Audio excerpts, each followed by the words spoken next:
Quinto tópico, uma arma que fere. Pergunta A, irmão Edivaldo, como e por que devemos evitar o hábito tão comum de fofocar?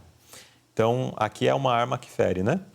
E como e por que nós devemos evitar esse hábito que é muito comum em todas as esferas aí da sociedade, que é a fofoca? Geralmente as armas são usadas para quê, né? Matar, Para destruir. matar, destruir, né? Trabalho de Satanás. Sim. E quando você recebe um ensinamento de Deus, como Jó falou, né? Em Jó 6, 24, ele diz, ensinai-me e eu me calarei. Então, se você ficar calado, você evita o disparo dessa arma, né? E fazer-me entender em que eu errei. Sim. Tá? Ele apelou para Deus, né? Para que Deus mostrasse para ele. Para ele, ele tinha razões de reclamar porque o seu sofrimento era muito grande. Tá? E ele achava que tinha esse direito de mostrar o seu sofrimento. Tá? E quando ele sentiu que talvez estivesse praticando um erro, ao fazer declarações, ele, ao reconhecer, ele disse, me ensine. Né? E eu fico calado. Fazer-me entender em que eu errei. Ele poderia se conformar, ele poderia sentir, quem sabe talvez, o seu falta de merecimento, né? No Provérbios ainda 11, 13, diz, o mexeriqueiro revela o segredo, mas o fiel de espírito o mantém em oculto. Né? Por que ser mexeriqueiro? Né? Porque está falando da vida alheia.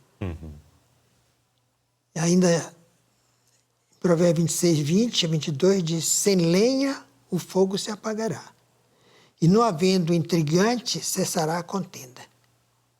Como o carvão para as brasas e a lenha para o fogo, assim é o homem contencioso para acender rixas.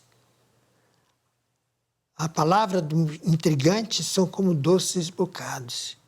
Elas descem ao mais íntimo do ventre.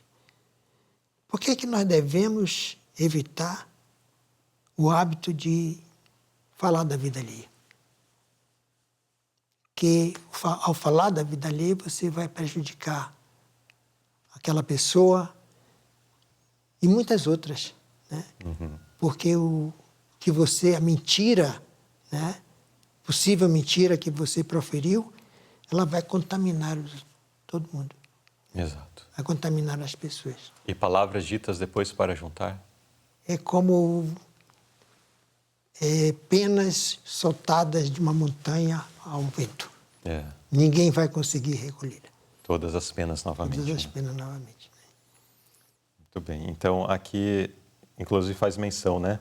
Se o irmão se desviar, então é hora de demonstrar nosso verdadeiro interesse por ele. Portanto, aproxime-se gentilmente, ore com ele e por ele, nunca esquecendo o preço infinito que Cristo pagou por sua redenção. Dessa forma, você pode salvar uma alma da morte e cobrir uma multidão de pecados. Está escrito, né? Está escrito. E ainda mais à frente. Há este comportamento entre algumas espécies de animais. Se um do bando se fere e cai, seus companheiros imediatamente o atacam e o despedaçam. Veja que atitude terrível, né? De animais irracionais. Quando um membro do grupo ali cai ferido, os demais agora vêm e devoram, estraçalham e comem da sua carne. Mas muitas vezes isso se faz entre os humanos que são racionais, né?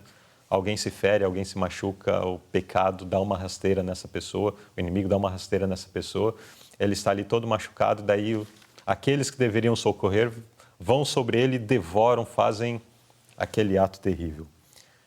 Há alguns que apontam para os fracassos e falhas dos outros para desviar a atenção dos seus ou para ganhar crédito pelo zelo que mantém por Deus e pela igreja.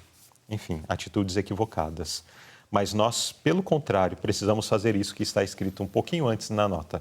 Devemos nos esforçar para pensar bem de todas as pessoas, especialmente de nossos irmãos e irmãs, até criarmos o hábito de pensar diferente. Então nós precisamos nos forçar, porque isso é contra a nossa natureza, nos forçar a pensar bem das pessoas, até que nós consigamos isso. Ah, mas as pessoas são más. Problema delas com Deus. Inclusive, nós somos más, não somos melhor do que essas pessoas também. Para nós, cabe viver de acordo com a recomendação da palavra de Deus. Esforçar-nos para pensar o melhor de todas as pessoas. Se é uma pessoa má, ela vai se ver com Deus. A Deus pertence o juízo, a Deus pertence o julgamento, não a nós.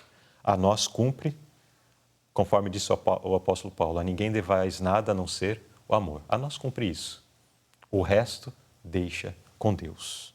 Irmão Edivaldo, estamos chegando ao final dessa lição. Que palavras de apelo, irmão, gostaria de dirigir aos nossos internautas, aos nossos ouvintes que estão acompanhando esse estudo que nos deu um baita puxão de orelha? Na verdade, nós nos julgamos julgadores, né? Nós achamos que somos julgadores. Juízes. Né? E vimos pela lição que esse estado que nós, ou essa posição que nós achamos que devemos ter, ela pode prejudicar a mim e prejudicar a você. Nós, na verdade, somos cheiros de vida para a vida, ou de morte para a morte. Por que escolher o pior? Por que não escolhermos ser vida para a vida? Deus é nossa testemunha. Tudo que fazemos, Ele ouve, Ele vê, Ele sente. E por que levar isso a Deus? Por que entristecer o Senhor com nossos atos irresponsáveis? Que esse mesmo Deus, Ele possa olhar para cada um de nós. Possa abrir nossas mentes e nossos corações. Para que nós, se somos aqueles que difamam, possamos admitir, né, a correção. Possamos pensar melhor e para sermos fiéis a Ele. Esperamos que Deus faça isso conosco e nos abençoe grandemente. Amém. Amém.